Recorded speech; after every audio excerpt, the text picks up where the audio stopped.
I would like to call call tonight's special meeting of the City of the Tacoma Park City Council to order. Would the clerk please call the roll Mayor Searcy, here? Councilmember Fulcher, Present. Councilmember DeBala, Councilmember Gibson, Here. Councilmember Siemens, Councilmember Small, Councilmember Hanzak. Present. Great. Well, tonight was a special meeting for the City of Tacoma Park City Council. We will have two presentations tonight. The first is Montgomery College Facilities Master Plan Briefing. The second is the minor master plan preliminary recommendations that will be presented by Montgomery County Planning staff. With that, I would like to turn the meeting over to our planning manager, Roz Grisby, to introduce our speakers for tonight.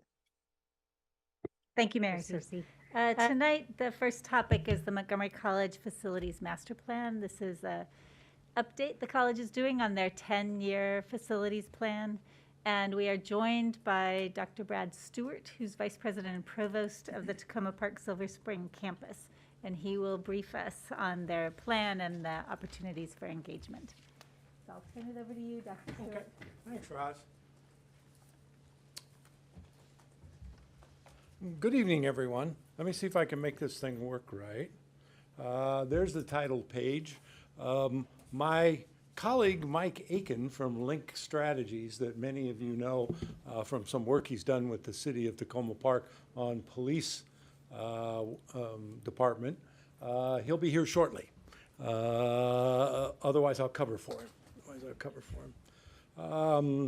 Montgomery College is starting on an update of what we call our facilities master plan. Facilities master plans are very, very important because without a project being in a facilities master plan, there's no way for us to get funding about it.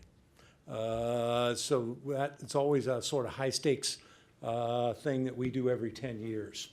Brad, I'm so sorry to cut you off. We're dealing with a monitor issue here. Yeah, this screen isn't showing for us. I don't, but I think if you would like, you can come over and share. And I could also say, excellent. since we're paused, Councilmember DeBala has joined us now. Excellent. Thank you very much. All right. Excellent. While we're working on that, Brad, you can continue. Okay. Thanks. Sorry about the technical difficulties. So here's the agenda for tonight, and we'll be brief. I'll give you a few updates about the current status of the college and some of the projects that we're currently working on or will be working on in the short term. And then we'll introduce you to the 2023-2033 master plan. So the facilities master plan is the state of Maryland tells us we have to do this every 10 years, and each year we have to provide them with a little bit of an update as well. And so we're due to submit to the Maryland Higher Education Commission a new 10-year plan to replace the 2013 to 2023 plan that's just about to expire. And what we want to do in this particular case is that the Maryland Higher Education Commission specifies a robust engagement with the local community in which the campuses are located for the facilities master plan process. Michael will talk a little bit about the community engagement strategy, and here he is. Perfect timing, I was just talking about you. And then we'll have some time for questions that any of you might have as well. So just as a refresher, here's Montgomery College's current mission. We empower our students to change their lives. We enrich the life of our community, and that's why I'm here tonight. And we are accountable for our results. So here's a group of our students early this fall who are getting ready to do some community service work. The shirts say doing good on them. And then here's another example of us helping the community and the community helping us. We are distributing food here from the Capital City Food Bank. Every month on each campus, we have a mobile market, we call it. And they bring several hundred pounds of food that we distribute not only to the folks on the campus, but folks in the community. And so you can see our students learning some values of what we call service learning in higher education. And then the thing I've been bragging about lately for about 6 years now is the Leggett Math and Science Building. Here is a picture of the building according to our architects, the Smith Group, that they started working on about 6-7 years ago. And so this is a view from New York Avenue. If you were standing right south of the Resource Center and the library building. There are some trees in the way here, but the trees are missing during the rendering here. And here's what it looks like recently. We are about 70% done with the building. It is a 100,000 square foot facility. It contains 29 science labs, about a dozen classrooms, a science and math learning center, cybersecurity. You can't quite see it in the corner there, but there will be a greenhouse for landscape technology attached to the building as well. I have dozens of these pictures. If any of you are interested, all you have to do is email me, and I'll be glad to send them all to you. And programmatically, the heavy lift that we're doing right now is a result of the pandemic. Healthcare professions lost all kinds of employees during the pandemic. Some for health reasons, but many decided that this was not the job for them any longer. They had long and productive careers, and they decided to retire. So there is a large nursing shortage in the Mid-Atlantic region and in Maryland in particular. There are thousands of empty nursing jobs in hospitals in the DMV. So here's 3 of our prospective nurses. These are 4th semester students. They will be pinned in May during their graduation ceremony, and they already have jobs for that kind of thing. We're also trying to grow our other health science programs like radiologic technology, surgical technology, diagnostic medical sonography, physical therapy assisting as well. And this is our simulation lab. We've created a hospital, so to speak, in the health science building on Georgia Avenue. And this is one of the rooms with what we call a high fidelity mannequin in it. This mannequin is computer programmable. It speaks, it exhibits symptoms. If you do not attend to it during the middle of a simulation, it gets sicker and sicker until something bad happens. It's much better for something bad to happen in a simulation for our students than it is if they're out on their clinical site visits. And so that's just, I think we have 7 of these rooms and patients of all ages in this. And then finally, I'm busy right now, as I mentioned to a couple of you. Montgomery College has been tasked by the county executive to provide education in the East County region. So at 2221 Broad Birch Avenue, which is south of the Target building in Cherry Hill and west of the new Adventist Hospital, we are leasing a 55,000 square foot facility in which there will be 14 classrooms, 6 nursing labs, study space like a library, smaller version of one of our libraries, a small version of one of our learning centers, some community space as well. There are 2 or 3 nonprofits who will have office space in the East County Regional Center in order to reach out to serve their particular local neighborhood. And here's another picture of Dr. Williams, our president, and you can kind of see what the building looks like back there. It is in what's called the Tech Park and you may be all familiar with that. There are about 10 of these buildings, and we are leasing the Allegheny building. It's just almost directly across the street from the Hilton Garden Inn on Broad Birch Avenue. And now it's time to talk facilities master plan. As I already mentioned, we're required to do this every 10 years. There are a whole set of regulations that we must fulfill to keep the Maryland Higher Education Committee and the state happy. And so this is a huge, heavy lift for us. We'll be talking about not only the Tacoma Park Silver Spring campus, but we'll also be talking about the Rockville campus, the Germantown campus, and the East County Center during this process as well. And with that, I'd like to introduce Michael Aiken here, and he's going to walk us through how we're going to engage the community in the facility master plan. We're intensely interested in what you have to tell us about what you think the educational needs are and what you think the colleges should provide to the local communities. So I've already talked about what a facilities master plan is. It's a big, high-level document. It is not a building plan.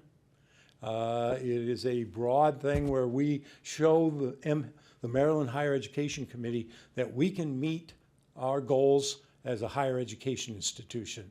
They want us to prove it, and we will. We do one every 10 years. This period, 2023 to 2033. The last facilities master plan was completed in 2013 and mailed to MHEC in January of 2014. And we've been working on it since then. That master plan had the Leggett building contained in it. But every once in a while, something unexpected happens, like the East County Education Center. That was not in the master plan, so it'll be in this one.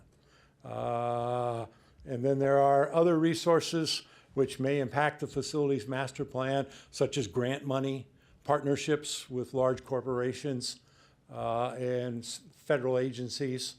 And then Michael will tell you how you can share your feedback and become involved in the whole process. Have you caught your breath and are ready to Good, go? Brad. Thank you, Okay, sir. thank you. Madam Mayor, Council, really great to see you. My name is Michael Aiken. We work with the college to make sure that community and stakeholder feedback is heard in this process.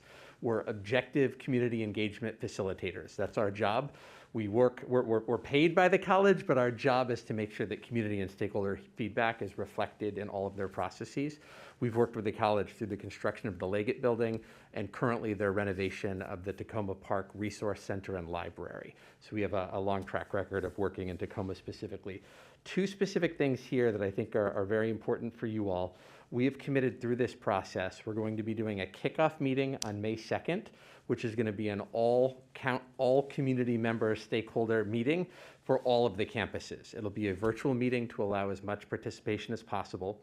We will then go into a series of campus-specific meetings. For your interest, the Tacoma Park meeting will have 3 specific dedicated meetings. So we'll do one kickoff meeting for all of the campuses. We'll do 3 dedicated Tacoma Park meetings, and then we'll do one wrap-up meeting that is an all-campus meeting as well. So hopefully that makes sense, but our kickoff is going to be on May 2nd. Again, that's a college-wide, all-campuses virtual meeting. We'll follow that up with the first of 3 Tacoma-specific meetings in May.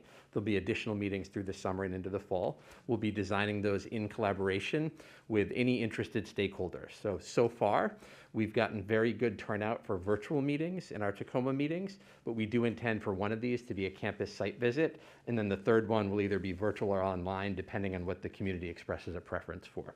And then we'll do a wrap-up meeting at the end of all of that.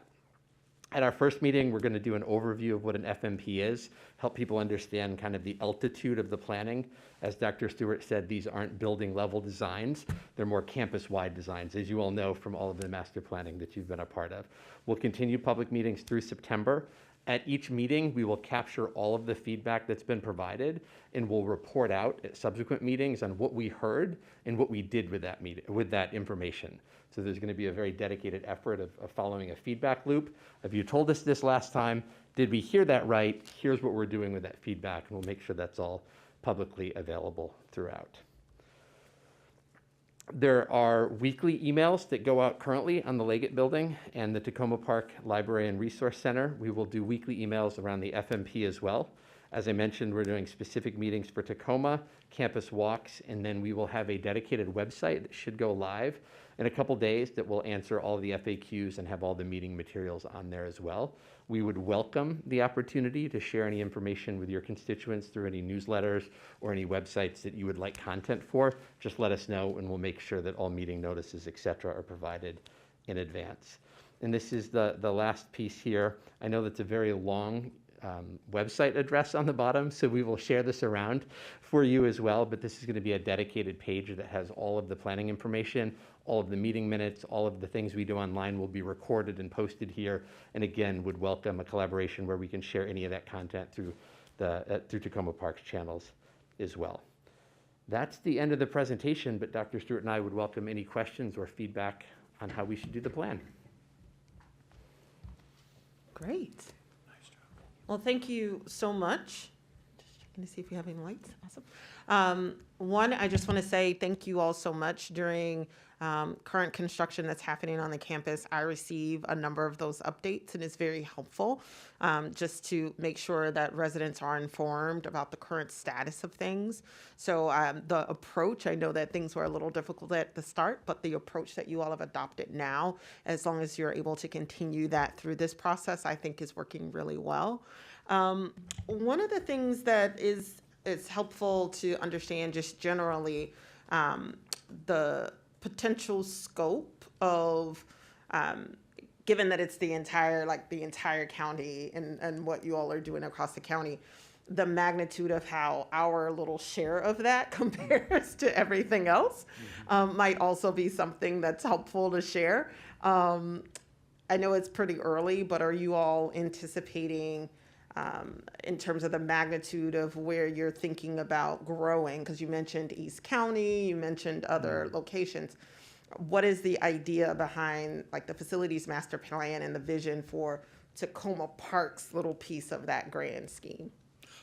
So for the whole master plan, for all of our locations, it starts out with, are we able to meet the needs of our students and to serve our community?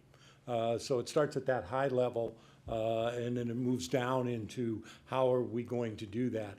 I picked the nursing slides on purpose because as far as I can tell, those programs are going to continue to grow, and they're going to continue to grow fast for probably at least the next 10 years of the new plan that we'll submit.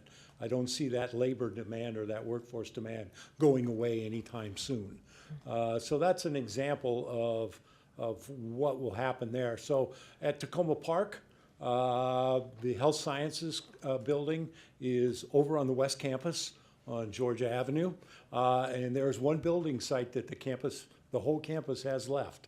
And it is that parking lot next to the Fine Arts Building and the Cultural Arts Center. That was a topic of much discussion when we were building the Leggett Building and finding a location for that. So that's probably one piece of conversation that will pop up in this particular master plan. Not any specifics. One other thing that might be, well, not might be, but will likely be on the table is that the current Science North building, which is built in the 70s, which is just north of, I don't know if I can get back to it or not.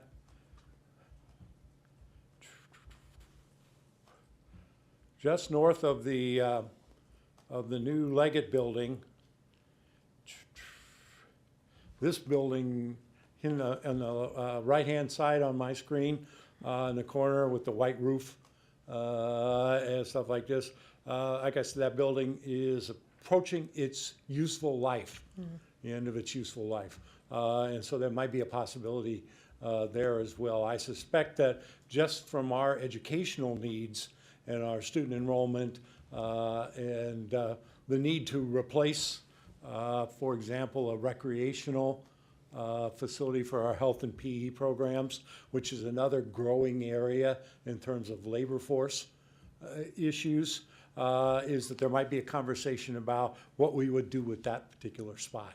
I doubt we will replace it with a full-blown gymnasium, but it would be a recreation and physical education thing. Great, thank you so much. Councilmember Gibson. Yes, just want to say, one of my daughters attended Montgomery College and had very good experience there. I'm grateful Thank you. for your presence there. Just wanted to get so I haven't been paying too much attention since she's moved on, but just wondering about the size of the student population in Tacoma, and how do you anticipate it changing? And then apart from the health services, are there other specialties in terms of vocations that are handled by the Tacoma branch? Yeah, I'd like to say there are two sets of signature programs at the Tacoma Park Silver Spring campus. One of those is the health sciences. The other one is the fine arts, the visual and performing arts. So we have a wonderful visual arts facility that used to be the Giant Bakery. And over a decade ago, we remodeled that building, and we have over a dozen art studios, and they're everything from printmaking and photography to drawing and painting to graphic design.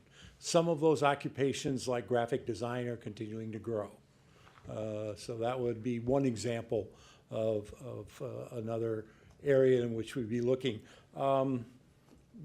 In 2012, 2013, the campus hit its largest number of enrolled students. We were about 7,800 students, and things were tight. Things were very tight at that particular level, from the parking lot all the way to the classrooms, to the cafeteria, and to the library. So I know from that experience that 7,800 students is probably a few too many. The pandemic has declined our enrollment substantially. So we're a little over 5,500, I believe, right now, in terms of a head count for the Tacoma Park Silver Spring campus.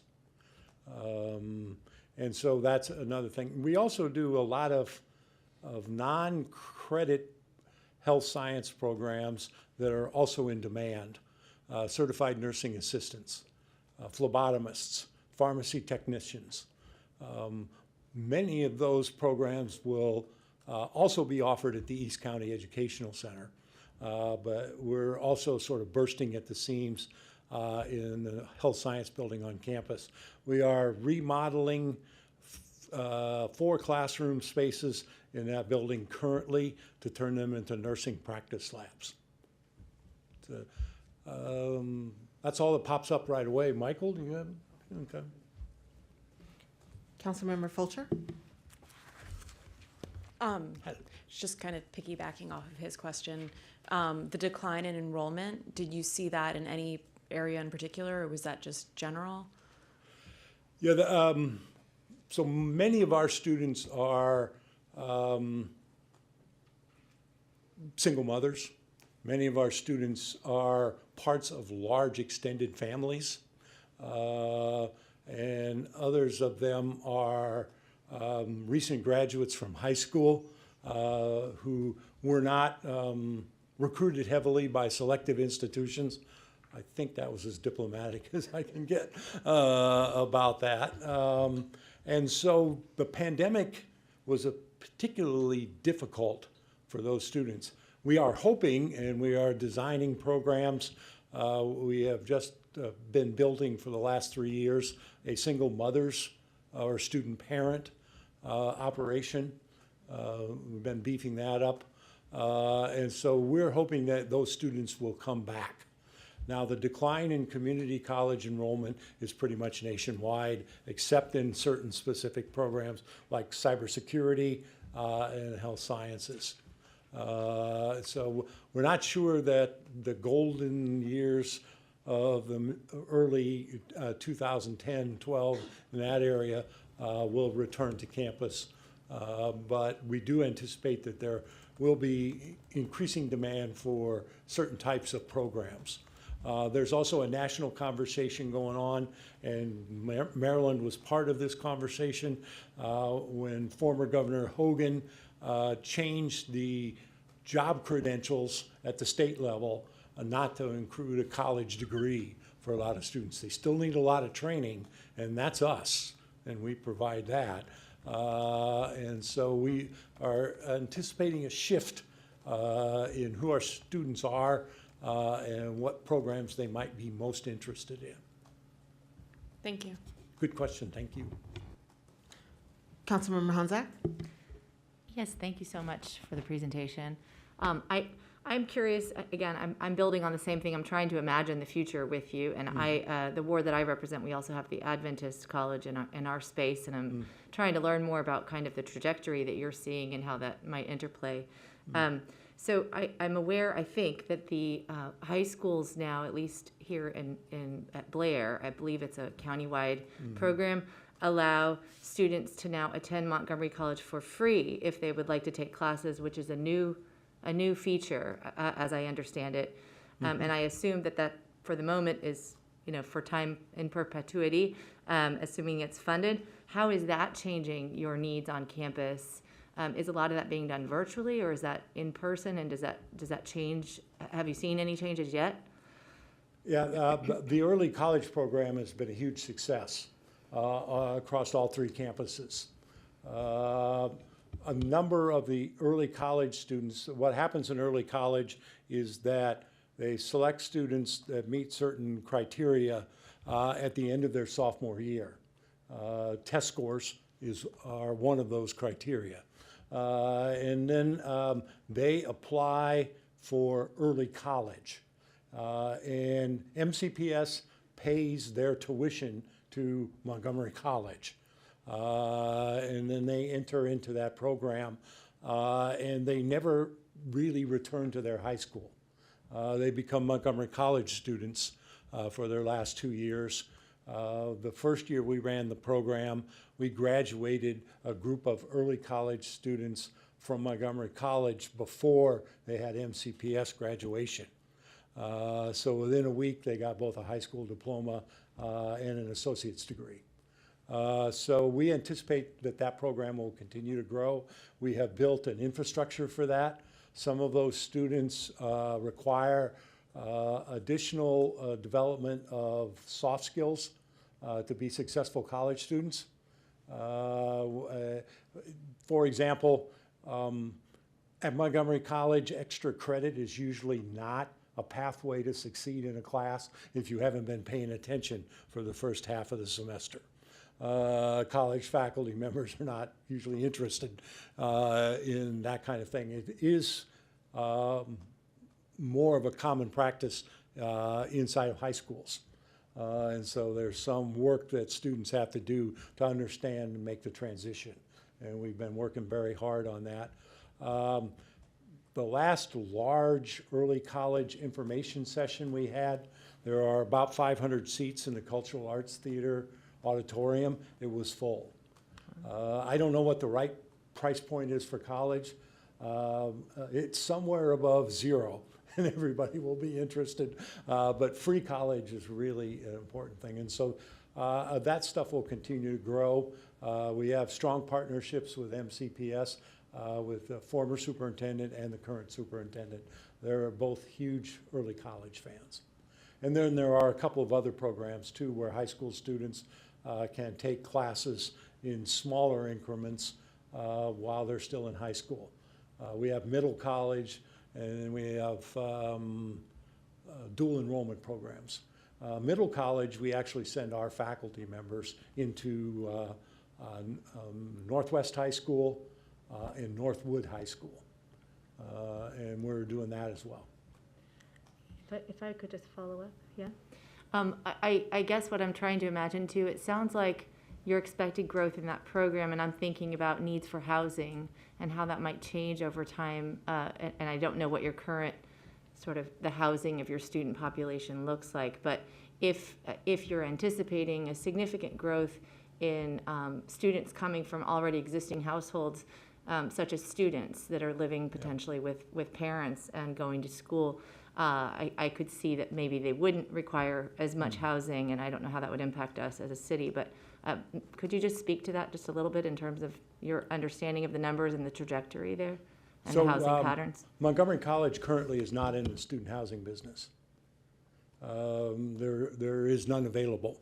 Now that causes some interesting challenges for us, particularly with international students who would like to come here from other countries, but they're left on their own about terms of housing.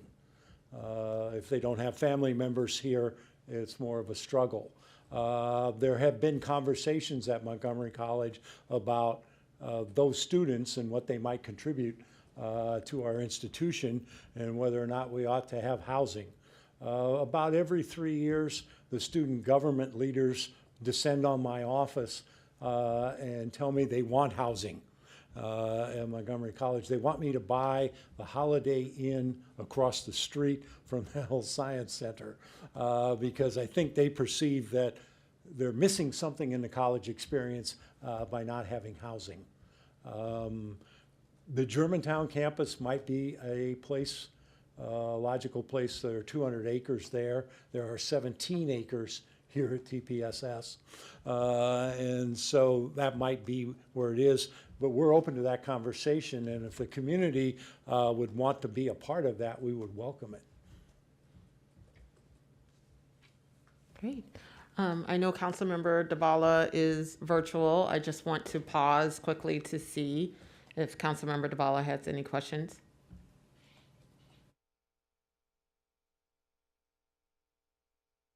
Okay, great. Wonderful. So there are no additional questions. Thank you both so much for coming out, and we look forward to the May meeting, May 5th. Second, and I wrote it down here. Absolutely. May the 2nd, and we're looking forward to participating in that meeting. So thank you both so much for coming out tonight. Thank you. You're most welcome. And spread the word. Will do. We are very serious about a widespread amount of community input on what's going on here. And we'll track it and keep track of it so that people will be able to see their input in the process. Excellent. So if they provide us with an idea that we love, you'll see it. If they provide us with an idea that will be a challenge to us, we might have to think twice about that. You'll still see it. That's You'll my still job. Thank you all for Thanks, welcoming guys. us. Wonderful. Take care. Thank you. Appreciate it.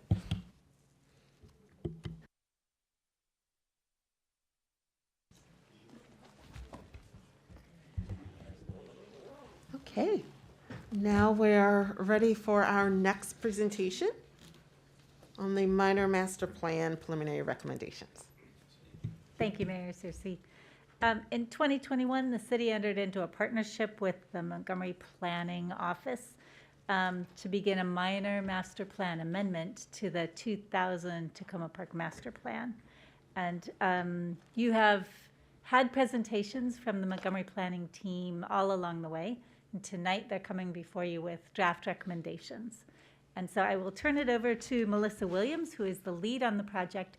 We have a number of the Montgomery Planning team here tonight. I think she'll introduce them. You can pull it up.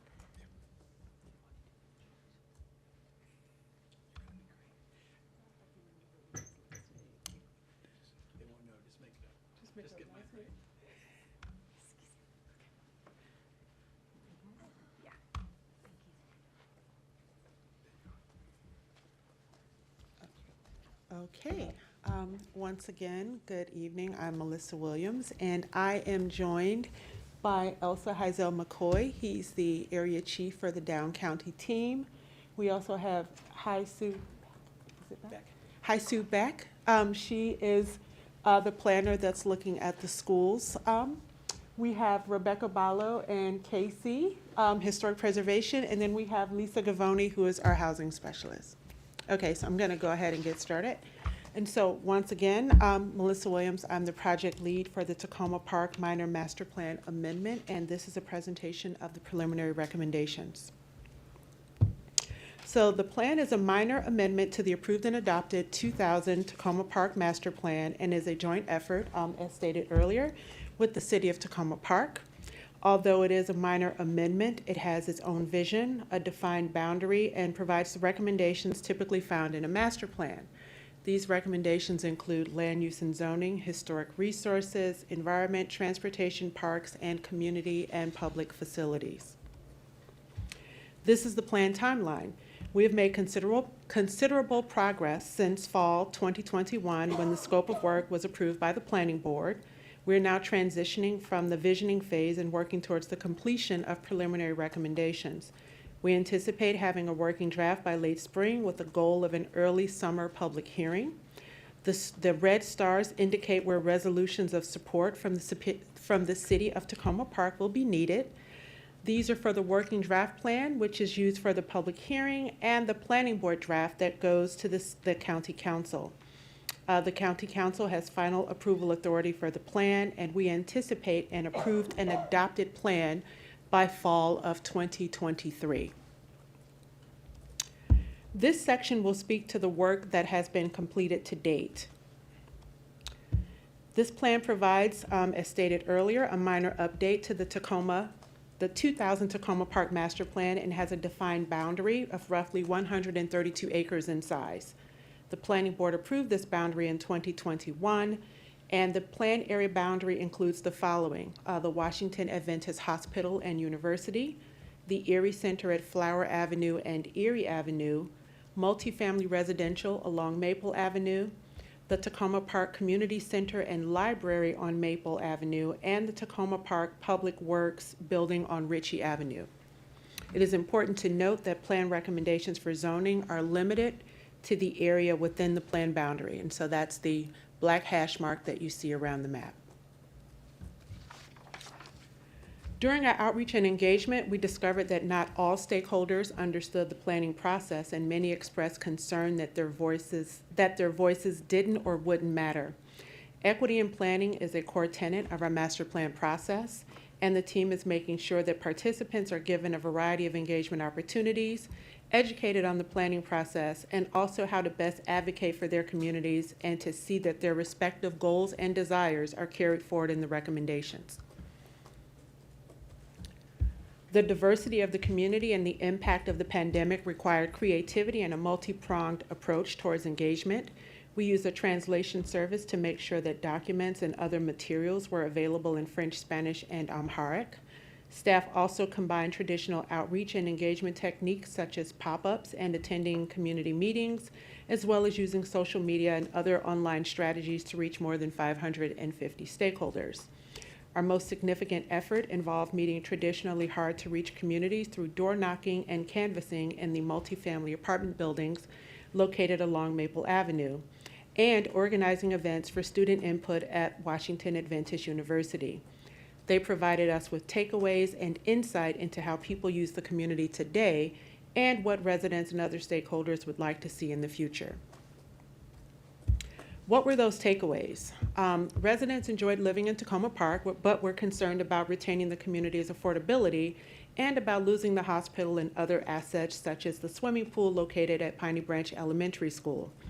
They were excited about the potential for development on the Washington Adventist campus as a way to provide for public amenities like walkable retail and community gathering spaces. They also wanted to make sure that the plan recognized the importance of protecting Sligo Creek. So now let's focus on the current state of the plan. The vision of this plan reflects the common themes that we heard throughout the engagement process. The stakeholders love their community and want to see it protected. They shared concerns regarding resiliency, the need for new uses for old spaces, and the desire for improved connections. That was the vision statement. So the planned area will build on existing assets to be a resilient, reimagined, and reconnected community with new housing and other uses, greener and safer streets, and improved access to amenities. So that was the resulting vision statement from our work. The vision of this plan reflects the common themes that we heard throughout our engagement process. I have to go back, I'm sorry, I jumped ahead. This diagram illustrates an overall framework for the plan, highlighting the themes of a resilient, reimagined, and reconnected community. Let's talk about the future of the plan area. This next section is focused on area-wide plan recommendations. It focuses on new and improved uses for existing places and spaces. The goal for the land use and zoning recommendations is to create pedestrian-friendly areas containing a variety of amenities and neighborhood-serving uses. The plan recommends flexible, compatible zoning that can be more adaptive to market conditions while retaining community character. This is also an opportunity to remove obsolete zoning and address any inconsistencies. The plan also sees an opportunity for new public amenities, including a green promenade connecting the planned area with safer sidewalks, enhanced parks, open spaces, and new bike lanes. The plan will also make recommendations about new and improved public facilities, including facilities for recreation, police, and schools. Reimagining a community also provides opportunities for preservation. After careful consideration, 3 sites are to be evaluated for their significance and potential listing on the Master Plan for Historic Preservation. The plan also recommends studying Tacoma Park's historic African American neighborhoods, promoting the area's cultural heritage, and seeking opportunities to retain and reuse historic design elements and resources. The planned area has lots of access to transit, but hilly topography and aging sidewalks can make Maple Avenue and Flower Avenue feel disconnected. The plan sees reconnecting this area as a priority. The previously mentioned Green Promenade will build upon the city's Maple Avenue connectivity project with improvements to sidewalks, bike and pedestrian connections, and some new private streets on the Adventist campus. All private streets and new streets should be designed to meet the standards established by the Complete Streets Design Guide. Private streets will operate similarly to public streets but will be privately maintained. Climate resiliency is the capacity to anticipate, cope, and manage the impacts from climate change. Staff identified the most egregious climate threats, such as stormwater management, extreme heat, and storms, and developed recommendations to adapt and mitigate its unpredictability. The plan has identified the following goals to improve the resiliency of the plan area. Those are increase the capacity to address climate resiliency and adaptation, reduce carbon and other greenhouse gas emissions, increase carbon sequestration capacity and biodiversity, support the city and county goals of reaching net zero emissions by 2035, including energy efficient and net zero building and site design, reduce urban heat islands and feels-like temperature, prioritize preservation and restoration of natural areas, and implement cool street elements into the streetscape. The plan makes the following recommendations. Support the city's stormwater management program to improve Sligo Creek's water quality and reduce untreated runoff and flooding. Increase nature-based climate solutions throughout the planned area, including increasing tree canopy cover, green cover, and native tree and shrub plantings throughout the planned area. Provide for a minimum of 35% green cover on new construction. Reduce impervious surfaces on redevelopment and street improvement projects. And finally, improve food security. The county's climate action plan strives to get to net zero carbon emissions by 2035. In support of this is the Montgomery County's general plan, Thrive 2050. Many of the recommendations identified within the plan intend to drive down carbon emissions to assist the county in meeting its carbon goal. In July of 2022, the Montgomery County Council signed Bill 322 into law, requiring a climate assessment for each sector and master plan. The climate assessment determines carbon emissions and the positive or negative impacts to community resilience and its adaptive capacity. The climate assessment for sector plans is underway and being piloted for this project. It models building energy emissions, building water emissions, transportation emissions, and land cover and management emissions. As part of the engagement process, a canvassing effort was made in the multifamily residential units along Maple and Lee Avenue. These recommendations reflect the comments we heard from those residents.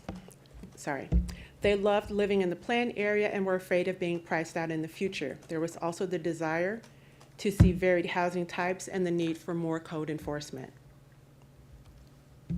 The planned area is home to numerous parks and open space, including Sligo Creek Stream Valley Park, which is one of the largest parks within the planned area. The plan also makes recommendations to approve and protect it, along with addressing the specific district-based needs for additional parks infrastructure or open space. The planned area is organized into 3 districts. Each has focused recommendations that relate to its unique conditions. These districts are the Municipal District, the Maple Avenue District, and the Flower Avenue District.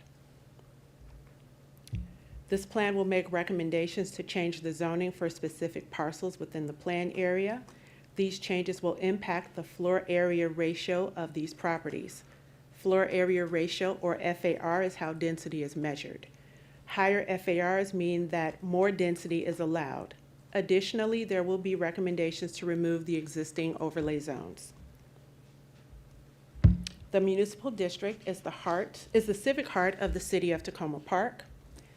It includes numerous municipal functions, many of which are located within the Sam Abbott Citizen Center, and is also home to the Piney Branch Elementary School and the Takoma Park, Maryland Library. This plan recommends that the zoning in this area be consistent with that proposed for the other properties along Maple Avenue. City and school properties now zoned only for single-family houses will be rezoned to a mixed-use zone with a maximum FAR of 2.5 and a maximum height of 150 feet. Properties located on Oswego will be rezoned to a single-family zone that allows for duplexes. Additionally, the following improvements should be made to the Takoma Piney Branch Local Park. This includes additional lighting to improve safety and allow for extended usage of the park with opportunities for additional trail connections. The Maple Avenue District is the planned area's established residential center. It acts as the spine of the planned area and culminates at the Sligo Creek Stream Valley Park. Additionally, the bulk of the residents within the planned area live here and are served by a small node of neighborhood serving retail. This district is characterized by an attractive tree canopy and steep topography. The plan sees the opportunity for a reimagined Maple Avenue and provides flexibility in zoning. This is also an opportunity to address obsolete and inconsistent zoning. Efforts to retain affordability, sufficient parking, and minimize environmental impact should be taken. The plan proposes that the existing multifamily zone properties be rezoned to a mixed-use zone with a maximum FAR of 2.5 and a maximum height of 150 feet for those properties fronting onto Maple. All other properties are a maximum 1.5 FAR with a maximum 65-foot height. It is important to note that the current maximum building height in this district is approximately 140 feet. In addition to the Green Promenade mentioned earlier, the plan incorporates and expands upon the goals of the city's Maple Avenue connectivity project, many of which are shown on the slide and look to make it safer and easier to get around the community. Maple Avenue is the key to creating the Green Promenade. The plan recommends taking creative advantage of existing storm drain and other easements along the avenue to provide an attractive connection from the municipal district to the Flower Avenue district. It could also provide for better links to existing and proposed parks and open spaces. One such improvement could be the use of the existing parkland at the intersection of Maple Avenue and Sligo Creek Parkway. The plan proposes that the location be studied for an orchard or a food forest. The Flower Avenue district represents the past and the potential of the planned area. The district is home to the Washington Adventist University and the former Washington Adventist Hospital, as well as the community hub of the Erie Center and a variety of housing types. The owners of the Washington Adventist properties have met with planned stakeholders, including residents, regarding their goals for the campus. The plan recognizes their desire for flexible redevelopment tools and recommends that the current single-family zoning be replaced with a mixed-use zone that provides options and allows for the creation of some public benefits, some public amenities and facilities desired by residents and other stakeholders. A maximum FAR of 1.25 with heights ranging from 55 to 120 feet is proposed for the campus.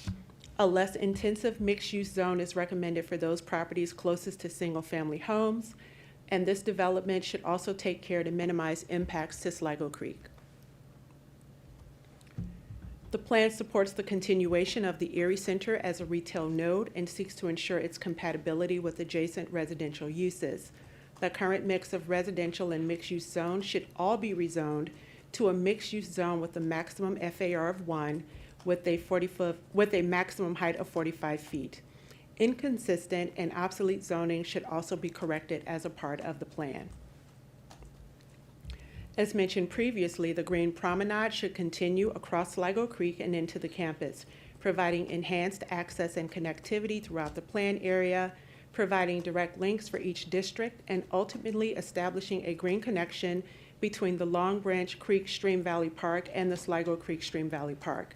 Combining it with other improvements creates a better multimodal experience for existing and future residents.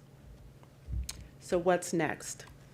This presentation represents the preliminary recommendations. After we have completed our briefings to the Planning Board and the stakeholders at a community meeting, we will take an opportunity to further refine these recommendations as part of the preparation of the working draft plan. The plan timeline provides additional details on our next steps. I would add here that we are scheduled for a community meeting on April 18th, and we are meeting with the Planning Board on April 20th, and both of those groups will receive this same presentation. And I'm going to go back. As previously noted, you can expect a completed working draft in late spring with the goal of a public hearing in the late summer. In the interim, staff are still available for questions or comments regarding the Tacoma Park Minor Master Plan Amendment or the plan process. And if you would like to get in contact with me, I have my contact information here, and you can also take a look at our website for additional information or to sign up for our e-letter. And that concludes the presentation, and now we are available for questions. Great, thank you very much. Councilmember Siemens. Thank you, Mayor. And thank you very much for this presentation and all the work you've done here in the community. Appreciate that. And just a couple of easy questions. One is I wondered, kind of at the low end of this, are there any properties that would be downzoned with this?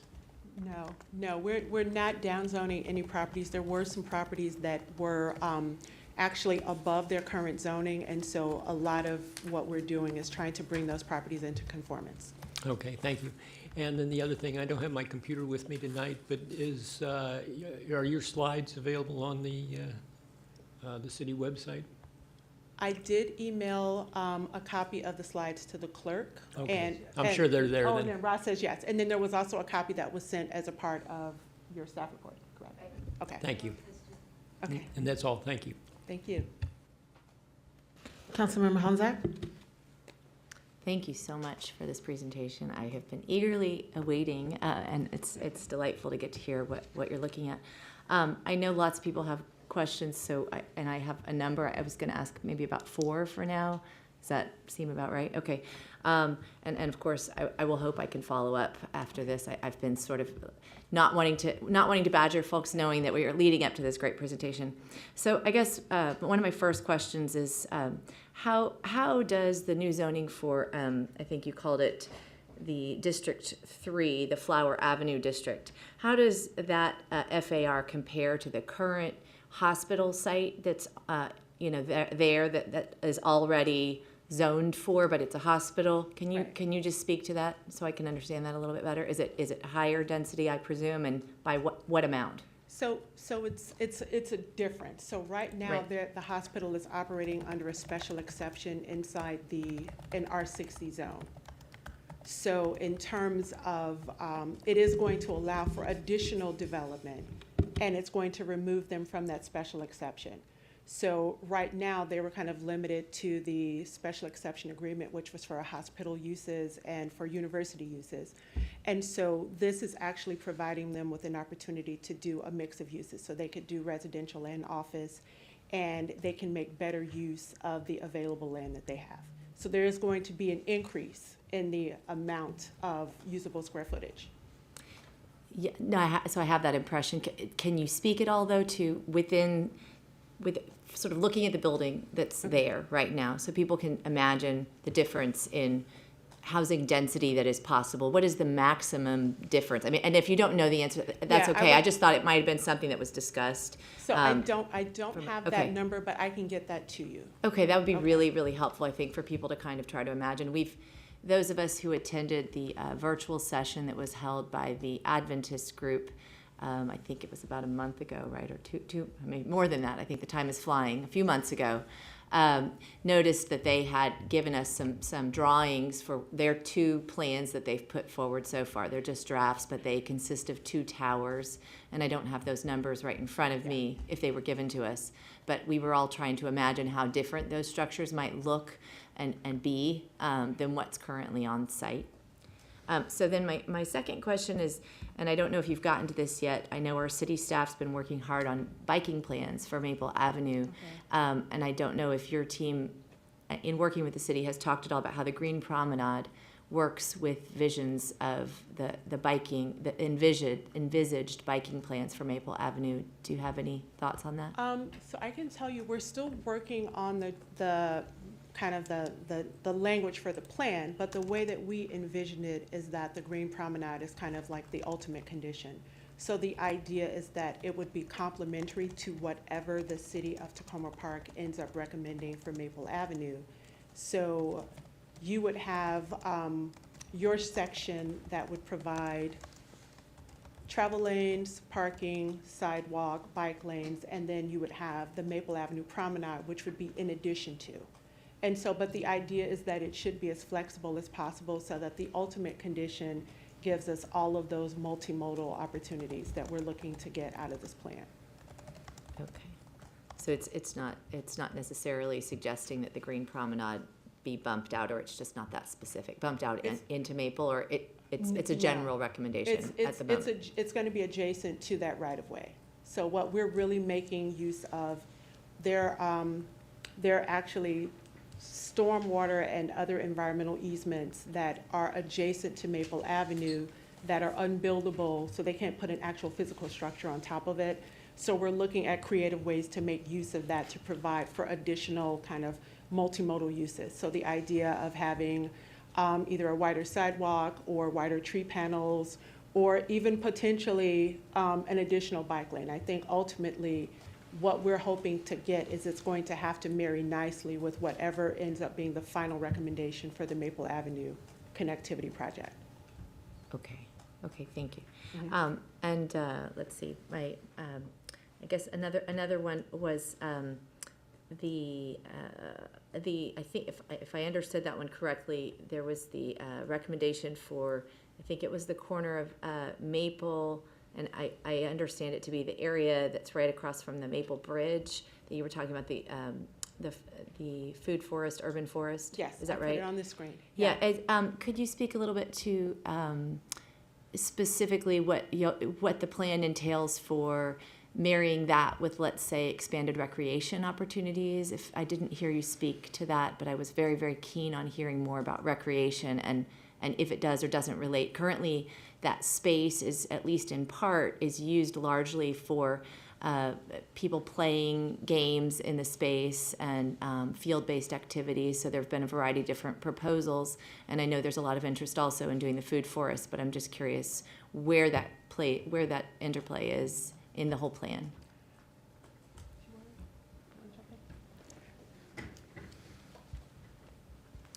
Sure, thanks, Melissa. Elza Heisel McCoy, Chief, Down County Planning, for the record. I think that, there are a lot of potential things that could happen in that space. I think in terms of recreation, we're looking at, a potential co-location of facilities with new development on the Adventist campus, if there were other existing buildings that we're looking for new uses in the plan area, that those could be used for recreation facilities. I think this being parkland, I think as you said, it's used for active recreation now, just as sort of an open space. And so I think that a food forest, depending on how it's done, I think the plan is recommending really that be studied. So I think one of the bywords of the plan is flexibility. So I think it's really just how can we make more tools available for recreation, for development, for housing plan-wide.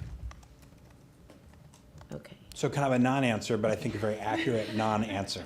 Okay. And then my fourth question for now, and I promise to hand over to other council members, is about the school. I am on kind of the other end of the city, and most of the kids that are in our neighborhood in Tacoma do attend a different set of elementary schools and middle school. I do see a very, very rapidly growing populations over there. I don't know how much the Tacoma Park population is going to change in the student body, but I can say that the Piney Branch facility is extremely old, extremely outdated, and of course the swimming pool sits inside of it as well. It sounds like at the moment your recommendations do not recommend to place a school on the site of the hospital and university campus. I was honestly waiting and anxious. I didn't expect that because that's not what I've been hearing, but I am wondering, since you're looking at the entire area, what is your vision for that? The school is much too small, the site's too small, everybody knows that. It's a real challenge. Yeah. Thanks. That's an excellent question. As have all the questions. So the presentation and the plan acknowledge that MCPS is currently looking at Piney Branch Elementary School for an upgrade. What does that mean? And the presentation and the plan identifies sort of the menu of options. And the menu of options is that it's upgraded on the site, or it's not upgraded on the site. And if it's not upgraded on the site, then there's a new building somewhere else, either in the plan area or not in the plan area. One of the challenges, as I'm sure you all appreciate, is that land cost in Down County is very high. MCPS has told us that the Piney Branch Elementary School site is the smallest school site they have in the county and the only elementary school at the pool, and they don't own land anywhere else in the plan area. So for MCPS to do something, to build a new school, they would have to have land that they own. In other parts of the county, I'm thinking of White Flint in particular, or North Bethesda as it's called today, there was enough new development density recommended there that school sites were identified. And the idea is that the money that can be made by a private development there offsets the land cost, and it's been a while since I've looked at the details of that, but essentially it offsets the cost of constructing a school. We're not recommending density anywhere near enough to pay for a school site. So we're, even if the plan said there must be a school site there, MCPS would still have to acquire the land, and then get budget money to build it there. So I think the approach that the plan is taking with Piney Branch Elementary is to acknowledge that there are three options for the future of the school, and then I think making recommendations based on if option 1, the plan recommends, if option 2, the plan recommends, if option 3, the plan recommends. And we've been talking with MCPS for a long time, trying, and they have a lot going on. There's, they're very busy folks. We meet with them monthly, and we have talked about both the Piney Branch site and potential other sites in the plan area, and it's very hard because it's very expensive and budgets are very tight. If I could just follow up briefly on that, because I remain a bit concerned. The I understand that your plan is not recommending greater density of housing that might justify such a thing, but has something maybe at least been written up so far about that rather in-depth discussion, looking at existing conditions as compared to other areas across the county in MCPS? Because it is my understanding that the down county schools as a whole, and in particular in our area, are already extremely overcrowded based on their existing sites. So, I don't know whether your plan is suggesting that the school can go up by very much height-wise, but I guess I remain concerned that that's not adequately built in, and I'd like us to be able to, as a community, be able to see clearly and not have to go through another minor master plan in a few years when they really get to the heart of the school challenge, to see what's really possible, to make sure we have a school that's here in Takoma Park serving Takoma Park children, and that we really have enough facility space to meet our needs. It'd be great to see that written up somewhere, and maybe that's already in the works. Thank you. Sure. When you say the words enrollment projections, Jesus Beck magically appears. So I will defer to Jesus. Yes, hi, Jesus Beck, schools planner for the Montgomery County Planning Department. So one thing to, I guess, clarify in terms of enrollment and where things are going. Yes, it is correct that a lot of down county school, not just the down county, but down county area schools have seen huge increase in enrollment in the past decades. The whole county has seen similar projections. The one thing that we are seeing now, we meaning MCPS does projections, and we receive those projections, and we work with those projections on top of our own housing plans, development, review applications and whatnot to see where school enrollment might be going. Excuse me.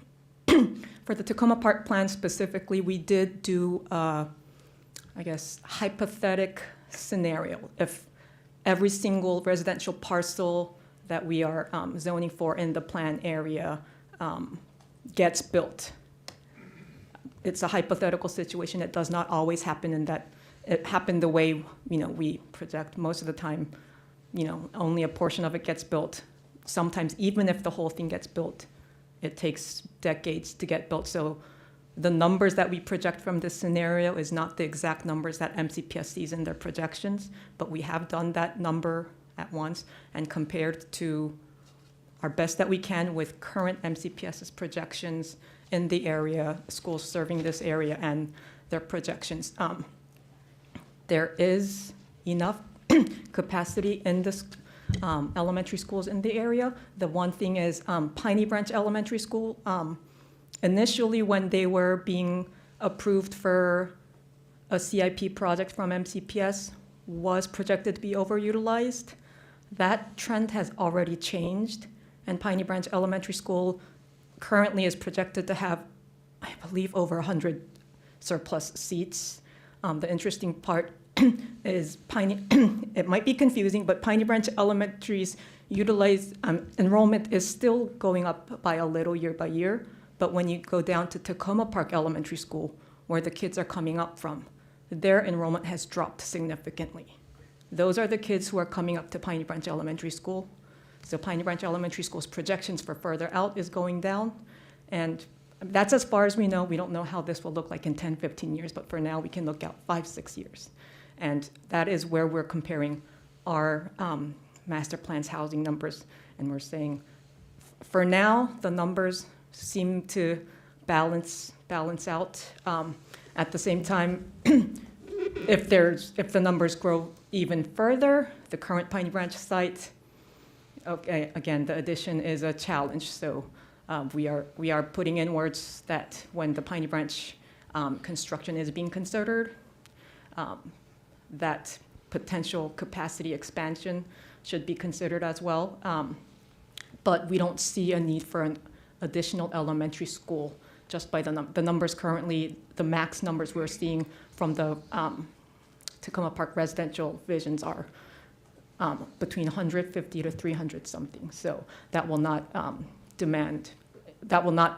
qualify for demanding an additional elementary school site in the area. Okay, I just put a placeholder then in that given that one chunk of our city is served by Rolling Terrace, and that's a meaningful part of our city. It's geospatially, it's very, very close.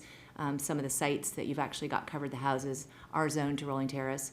And the area immediately across Flower Avenue and all up around there is growing like wildfire. The fertility rates, frankly, and of that demographic are much higher. So I hope that the plan will at least bring some of that data in about what's happening at Rolling Terrace and the Sims School, but probably I would say more so Rolling Terrace. I suspect they are also bursting at the seams, and if growth projections are done with really good data, I think they'll see a pretty rapid rise in that population, such that there'd be a massive spillover, and we wouldn't want to have to see a lot of those kids having to go out further from the city, I think. So just if that could be included, Our that would be analysis terrific. did include Thank- those schools. Oh, fantastic. And Rolling Terrace, yes, it is slightly over. It's not what MCPS or we would consider bursting at the seams level yet. It is slightly overutilized. And at the same time, middle schools too, Silver Spring International Middle School is expecting an addition. And their enrollment is actually not growing as initially projected. So the scale of the addition has come down as well. And on top of that, MCPS is expecting a boundary change when two new high school, well, Northwood High School expansion is complete and Woodward High School opens up. And when they're considering that boundary change, they're looking at middle schools as well. There are several down county middle schools with a lot of surplus capacity. So which area students go where, that's hard for us to predict, but there is enough capacity out there for middle school students. Great. Thank you so much. And while we're talking about schools, while I have you, so when you all are determining school capacity where the schools may be located or serviced within a specific plan area, do you take into consideration other plans that you may have that may also be increasing density? So, for example, I agree with you, it could take decades before you actually realize much momentum on a plan, but the Tacoma Langley sector plan, for example, pushes a lot of increased density along University Boulevard near the Purple Line and the like. And so there's a lot of increased density proposed there, and increased density proposed along Maple Avenue. Do you all take that into consideration when you're thinking about the future forecasts for school needs?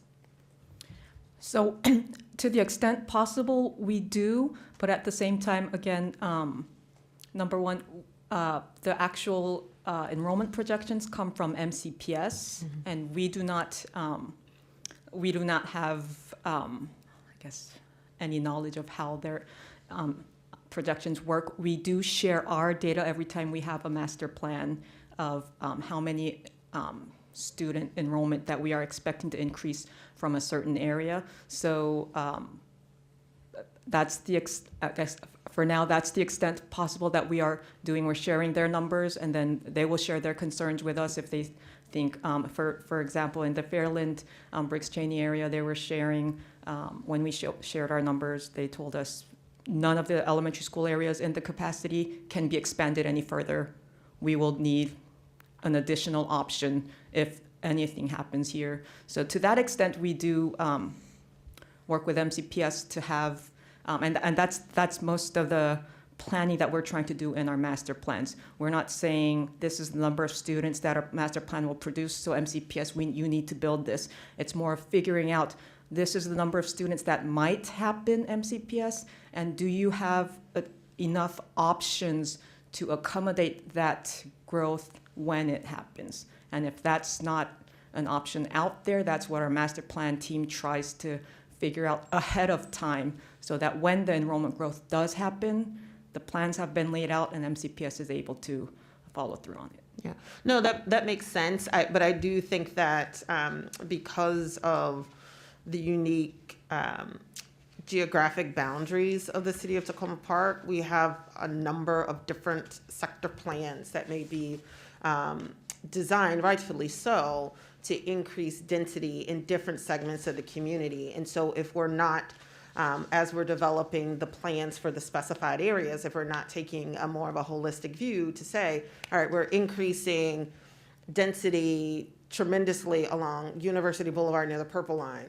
up New Hampshire Avenue, just because it just makes sense. And then we're proposing increased density along Maple Avenue.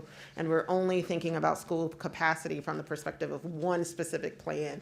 And then this other plan, to what extent are we bringing all of that together to say, hey, we are proposing across 3 plans, Long Branch, the Tacoma Langley sector plan, and now the minor master plan, increase density at a level that would warrant additional schools collectively. I do think that that's something that we want to make sure that we're keeping in mind, because one of the things that we've strived to do as a community is make sure that our students are able to go to the same schools and not necessarily farming people and farming students out across different areas within the city.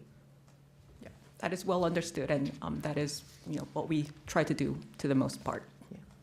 Awesome, thank you. Can I add on Sure. while we're on schools? So I understand that you personally are not in charge of Montgomery County Public Schools projections.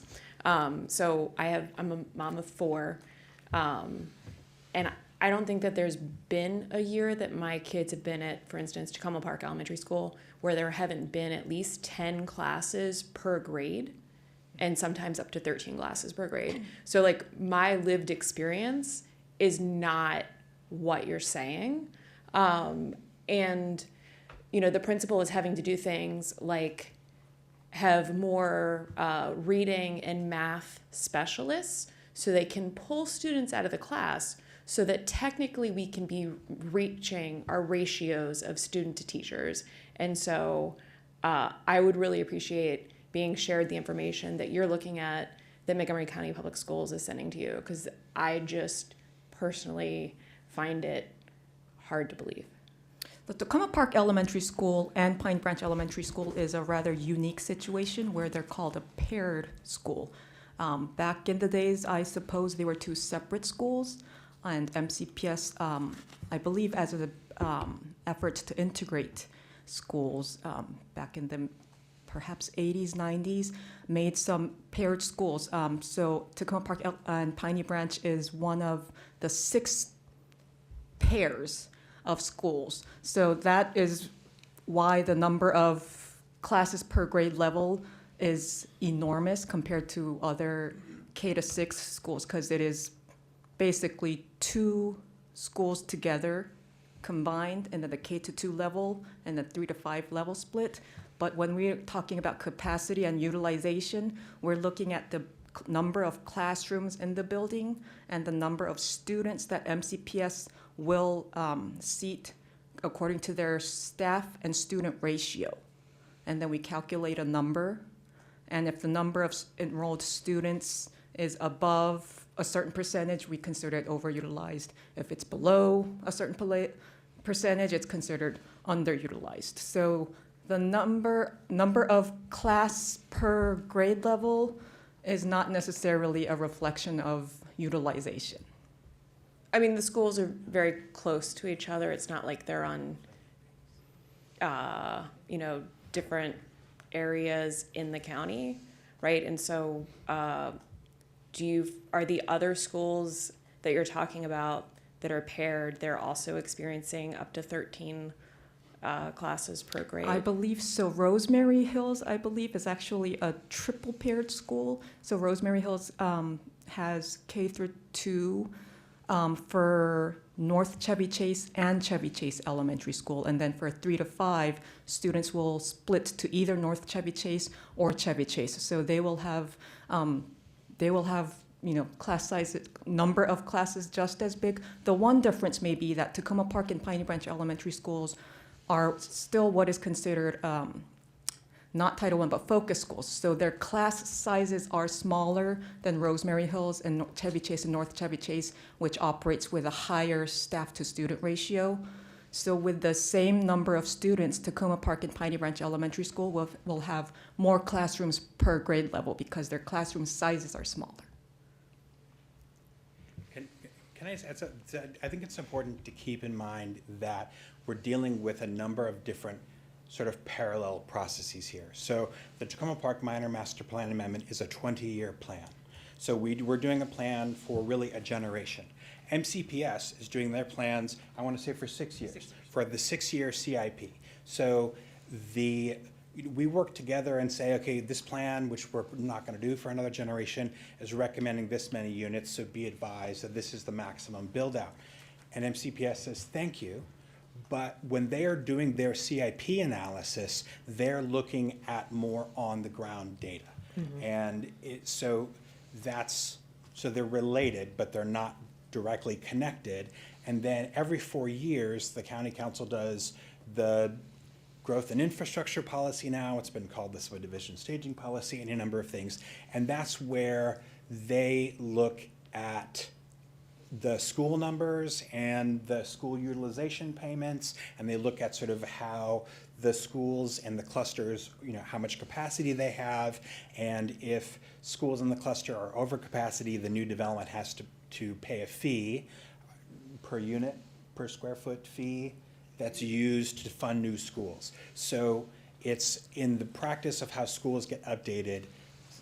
There's the generational master plan, there's the 6-year CIP, and then there's the 4-year growth policy, all of which are related, but I think the minor master plan amendment is going to do its best to make recommendations to provide flexibility, but I think some of the questions that are being asked are more related to schools planning within the CIP cycle rather than the master plan. So I just wanted to make sure everybody was clear. Was I more or less accurate? Yes. Jesus says I was more or less accurate. Great, thank you for that clarification. Councilmember Gibson? Yes, thank you. Just looking at the plan and the recommendations, it sort of, it strikes me there's a little bit of something for everyone. There's housing, there's retail, and there's green spaces. And kind of seeing how they sometimes they sometimes conflict in real life with given space. I want to ask a couple of questions, kind of focused on environmental issues.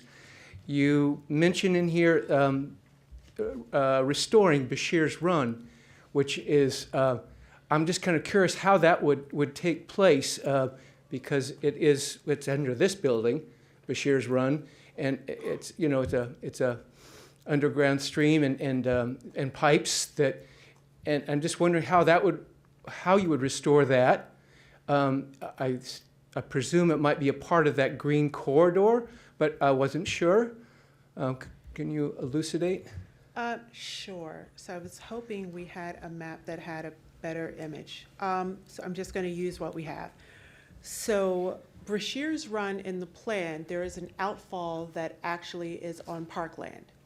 And so when we're talking about improvements or the restoration of Bashir's Run, what we're really speaking to is looking at that outfall, which is almost adjacent to the parking lot of Essex House. So everyone's familiar with where Essex House is located.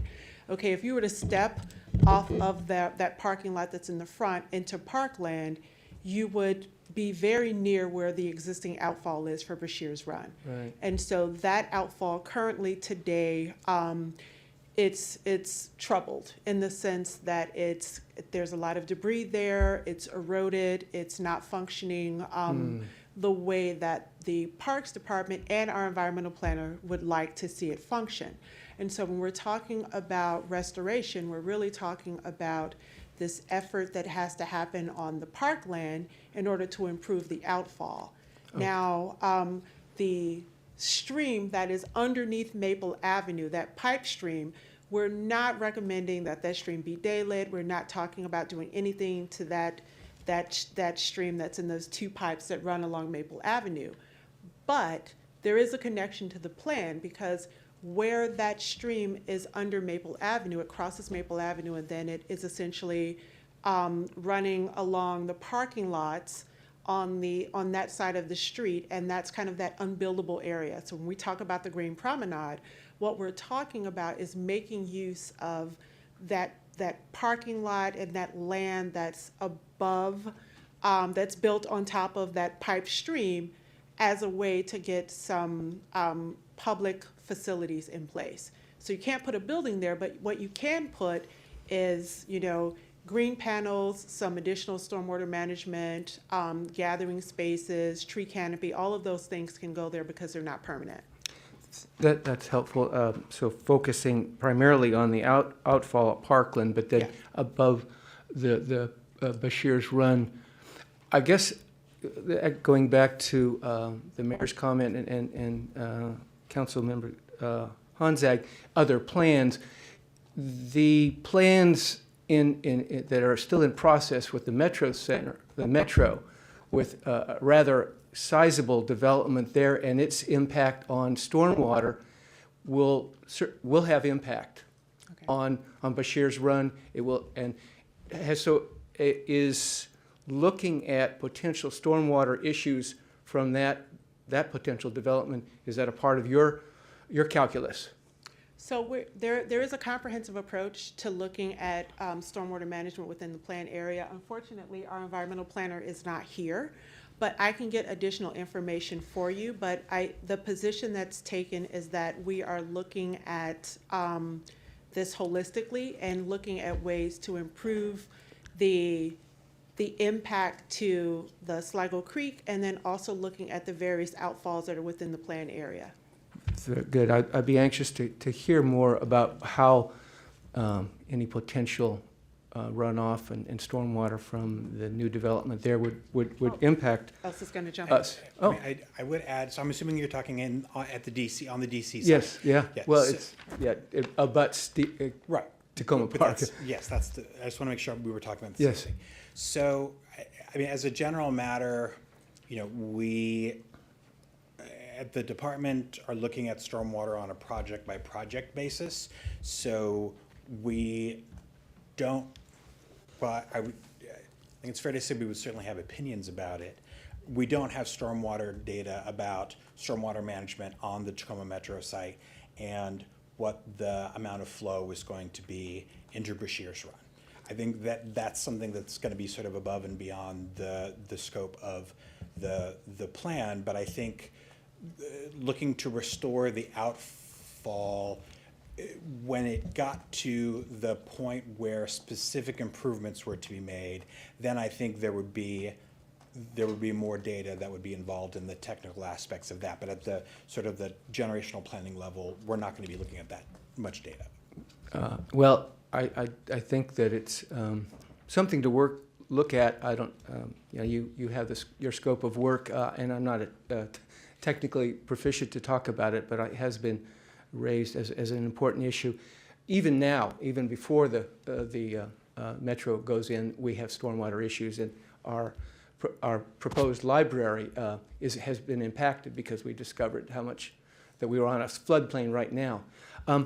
Kind of in the similar, I'll just one or two more questions, and this is something I'm not familiar with the floor area ratio. I understood in most cases you're recommending that there will be increased floor area ratio from, in some cases, what, 50% to 75% of an area, is that right, or of a plot?